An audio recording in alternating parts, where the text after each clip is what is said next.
So, the most important predator in the rice field is the wolf spider. Nga importante man yung wolf spider? It is because ang kining nga spider, dili ni maghimo og web. Kabalo mo isay tripping niya, manghunt yun. Mahita na siya, mag-crawl na siya. The non-spin web, it hunts predators kung ato di siya mangita. Unless sa regular nga mga lawa-lawa, maghimo sa lawa niya, maghulat ra kung naay mukha sa ilang lawa, dan kan nila. Kining wolf spider, at doon din ka, manoktok na sa inyong balay. Nami pagkaon, bitaw.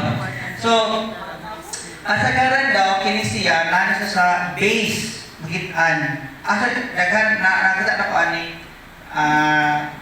kung saan na yung kaon niya? Eastern border. Why Eastern border? Kung na yung ginagawa. Kaya ang iyang style lagi, dili siya mag-web na. Kaya siya man daw siya kalas. Gatipit mo siguro si wolf spider. Muna ganyan. Gusto siya kanang, siguro siya kanang, tawagan ni, kining,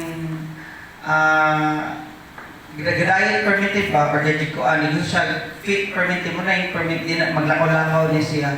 So, attack many kinds of rice insect, especially hoppers and moths. So, dagkatanan, iyang ginakaon, pero iyang gina-specialize ang mga bunhog o mga moths. So, yung moths, muna yung adult form mga peste. Okay?